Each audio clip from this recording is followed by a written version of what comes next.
ಇನ್ನು ಧರ್ಮಸ್ಥಳ ಪ್ರಕರಣದ ಬಗ್ಗೆ ಮಾಜಿ ಸಂಸದ ಪ್ರತಾಪ್ ಸಿಂಹ ಮಾತನಾಡಿದ್ದಾರೆ. ಟೆಸ್ಟ್ ಮ್ಯಾಚ್ ನಂತೆ ಧರ್ಮಸ್ಥಳದ ತನಿಖೆ ನಡೀತಾ ಇದೆ ಅಂತ ಹೇಳಿದ್ದು ಮಾಜಿ ಸಂಸದ ಪ್ರತಾಪ್ ಸಿಂಹ. 5 ಪಂದ್ಯಗಳ ಟೆಸ್ಟ್ ಮುಗಿದ್ರೂ ಕೂಡ ತನಿಖೆ ಮುಗೀತಾ ಇಲ್ಲ.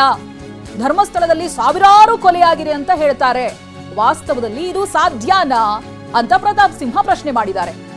13ನೇ ಪಾಯಿಂಟ್ ಆಗಿದ್ರೆ ಬಂಡವಾಳ ಬಯಲಾಗುತ್ತೆ, ಅದಕ್ಕೆ ಅವರು ಅಗೆಯದೇನೆ ವಿಳಂಬ ಮಾಡ್ತಾ ಇದ್ದಾರೆ. ದೂರುದಾರನ ಪೂರ್ವಪರ ಮೊದಲು ಬಹಿರಂಗ ಆಗ್ಲಿ, ಇದು ಪ್ರತಾಪ್ ಸಿಂಹ ಆಗ್ರಹ. ಪ್ರತಿನಿತ್ಯ ಏನು ಟೆಸ್ಟ್ ಮ್ಯಾಚು 5 ದಿನಕ್ಕೆ ಮುಗಿದೋಗುತ್ತಾರೆ. ಇದು ನೋಡ್ರೆ ಇನ್ನೇನು ನಿಮಗೆ ಸರಣಿ ಇಂಗ್ಲೆಂಡ್ ಮತ್ತು ಇಂಡಿಯಾದ್ದು ಟೆಸ್ಟ್ ಸೀರೀಸು 5 ಟೆಸ್ಟ್ದು 25 ದಿನ ಮುಗಿದೋಯ್ತಾರು. ಧರ್ಮಸ್ಥಳದ ಮಾತ್ರ ಮುಗಿತಾ ಇಲ್ಲ. ಧರ್ಮಸ್ಥಳದಲ್ಲಿ ಸಾವಿರಾರು ಕೊಲೆ ಆಗಿಬಿಟ್ಟಿದೆ.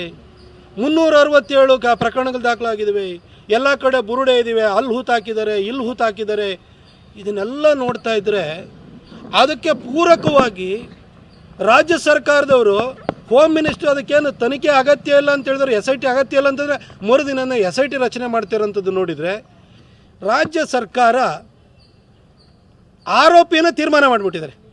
ಮೋಹಂತಿಯವರೇ ಬೇಗ 13ನೇ ಗುಂಡಿನೂ ತೆಗೆದುಬಿಡಿ ಸರ್.